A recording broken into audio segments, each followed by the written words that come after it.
Welcome to Hatman Strikes Back Daily Boxing News. I am Hatman, of course, and in this video, I'm going to be talking about this constant suggestion by Eddie Hearn that Daniel Dubois might freeze on the big occasion against AJ in front of 90,000 people, and whether this is a sign that Joshua's team are actually nervous themselves. But before we get into that, please take a moment to smash that like button to bits. Just imagine your Canelo Alvarez connecting that right hand on Amir Khan's chin. Nothing against Amir Khan, but that was a horrible knockout. Anyway, let's rewind back a few months. Rewind. When the crowd say, "Bo, selector." I uploaded this video on December 19th last year about Otto Wallin in the run-up to his fight with Anthony Joshua. Take a listen to what I said. I'm just wondering whether all this talking from Otto Wallin is wishful thinking, because he keeps banging on about Anthony Joshua's mindset. When he originally mentioned it, I was nodding in agreement with Otto Wallin. But because he keeps mentioning it over and over and over again in all these interviews, I'm wondering whether that's the right mentality and the right mindset to have going in there against AJ. Are you relying on a guy being mentally fragile?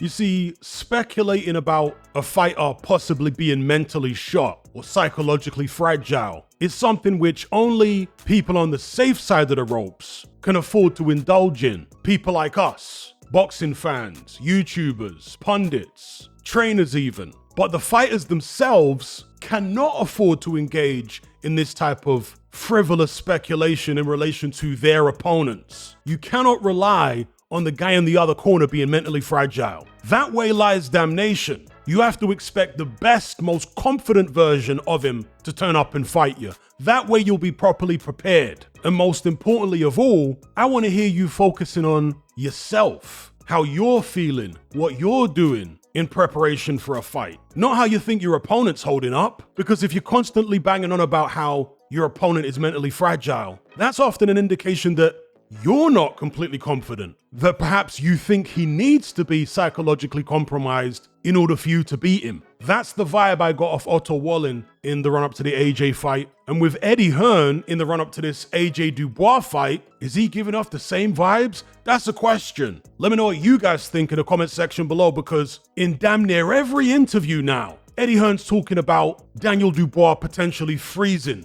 on the big occasion and how AJ's been there a million times and so on and so forth. Don't go relying on that, Eddie. Now, the most important thing is that AJ's not relying on that. And based on what I've heard him say in recent interviews, which I'll do a separate video about, he's approaching this fight correctly. But how much confidence does Eddie Hearn actually have in him if he's having to constantly bang on about Dubois' inexperience regarding massive events like this? Yes, he's fought for the heavyweight title before. He's been in big fights, but nothing of this magnitude. Why does Eddie Hearn keep hanging his hat on that? Is he trying to give himself confidence by thinking that Dubois is going to freeze? Is he trying to instill confidence in AJ? What's it all about? If he'd mentioned it once or twice, no big deal, but he's talking about it, as I say, damn near every interview now, constantly bringing it up. I wouldn't hang your hat on that, Eddie. Expect Dubois to be totally confident, completely unfazed by the occasion, and to fight like a man possessed. That's what you should expect and prepare for if you are AJ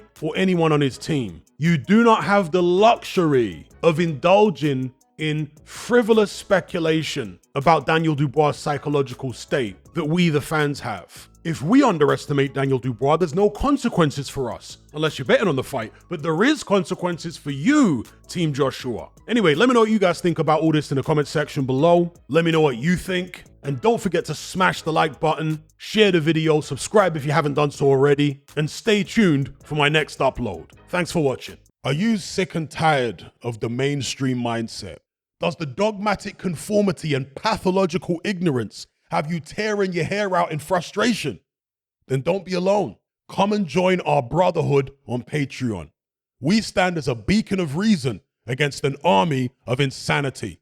You'll gain access to my weekly topical podcast, where we take more deep dives than Jacques Cousteau on an endless variety of subjects. There's also videos, interviews, live Q&As, as well as a vast back catalogue of previous episodes, including my popular Confessions of a Nightclub Bouncer series. You can listen via the Patreon app or download in high-quality MP3. Connect with myself and hundreds of other members in our Element chat group. There's no contract, no commitment. You can cancel at any time, and it's cheaper than a Mickey D's McMuffin. Just head to my Patreon page via the link below this video and select the tier called the Brotherhood of Reason. I'll see you over there.